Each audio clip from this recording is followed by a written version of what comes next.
Hi everyone, it's me Ina again, and today I'm gonna teach you how to make fresh lumpia, or I call it like a naked vegetable. Bakit ko tinawag na naked vegetable? It's because we are not going to use any wrapper, like yung egg wrapper, egg roll wrapper, lumpia wrapper. We're not going to use that. We're only using green lettuce to wrap our fresh vegetable. But before that, I'm gonna teach you how to do your vegetable prep, or to cut them. You know how to cut them because I have certain pattern to cut my vegetable. So let's start. Okay, so to prepare the beans, just trim both ends with paring knife or snap it off. Then cut the beans in half into approximately equal size pieces and then cut it like this.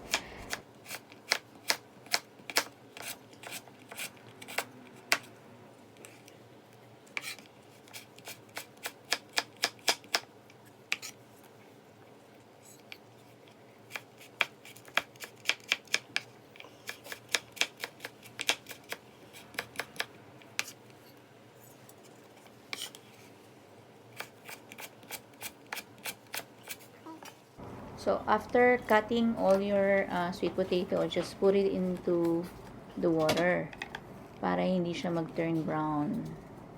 And then mamaya, just strain it. And then the carrots, the same way then, cut into strip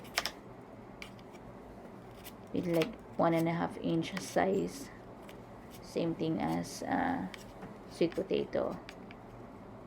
Ganun na rin sa hikama.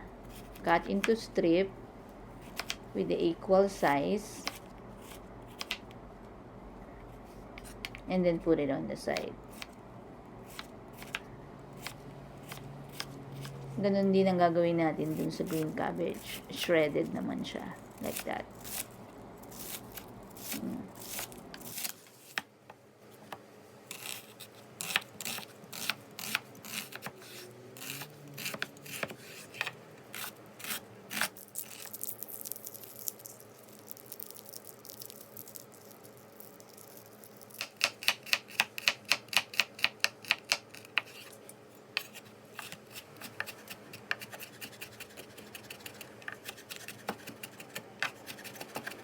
Okay, so sa tofu, we're just gonna cut it into cubes like this and then put it on the side. See, some garbanzo, we're gonna use the one in can and then rinse and then put it on the side. Okay, so we're done prepping all of our vegetables. So what we also need is ground pork. So this ground pork is already cooked. So I cooked this ahead of time. I just saute them into garlic, onion, I put pepper, and then I put fish sauce, and then ground annatto seeds. And then if you don't want to put ground pork, you may put like shrimp, you may put like chicken, you may put like pork belly, or if you don't want to put anything, any meat, that's fine, that's totally fine. So we also need 2 cups of shredded green cabbage. We also need like green beans, like 2 cups. We need 1 medium size of carrots. We need like 1 medium size of onion. We need 2 tablespoons of minced garlic. We need salt.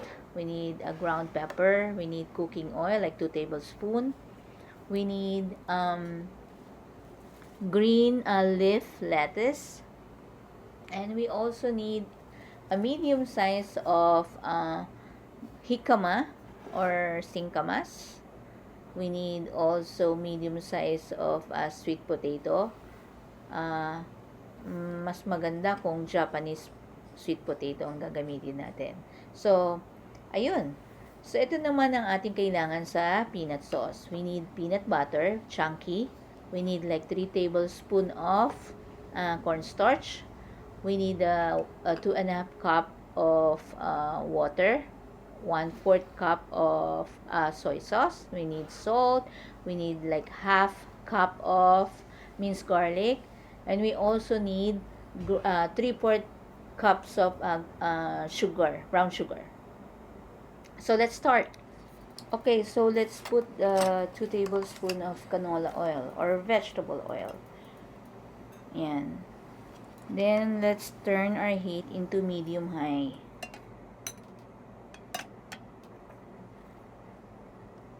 Lagay na natin yung garlic natin, yung minced garlic. And then, the onion. Until you smell the aroma of garlic and onion.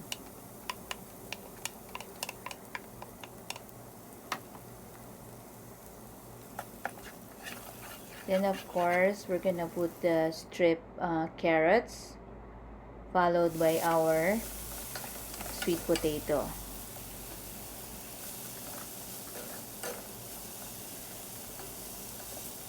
And then we're gonna put our prepared cooked ground pork na merong ano yan, merong atsuete, annatto seeds, ground annatto seeds. The reason why we're putting annatto seeds kasi para sa color ng vegetable, we want it to be like reddish para very appetizing siya.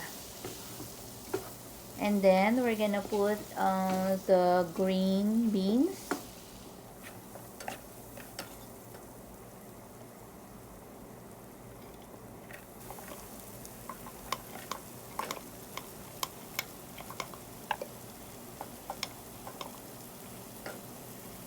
Ako ayoko ng gusto ko lang half cook eh. Ayoko ng masyadong yung gulay. And then followed by shredded green cabbage. Hindi natin masyadong lulutuin yung vegetable kasi we want it to be crunchy. And we want the greenish color, the fresh color of the vegetable. So, just stir and then mix everything para mag-incorporate yung kanyang color. And now, we're gonna put the garbanzos, which is the chickpeas. 1 can of garbanzos yan. And then, mix everything. Then, we're gonna put the tofu.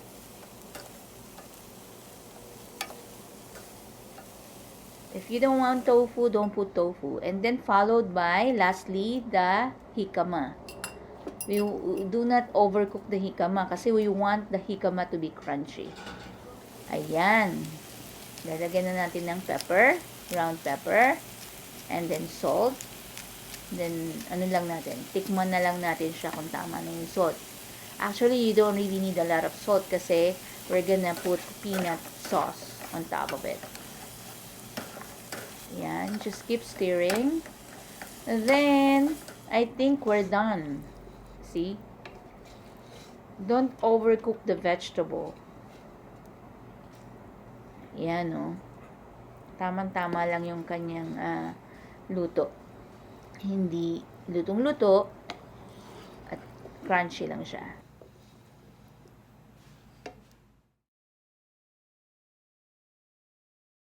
I just put the water, like 2.5 cup of water. We put the 1/4 cup of soy sauce, the brown sugar, 3/4 cup, and then just whisk the mixture until the sugar dissolves. Keep stirring, and then we're gonna put the 3 tablespoons of cornstarch. Keep stirring, and then the 1/4 cup of minced garlic. And half cup of peanut butter, chunky. Then keep stirring. And then, when you see something like this, the texture like that, it's almost done. So just keep stirring so that the sauce will be thickened.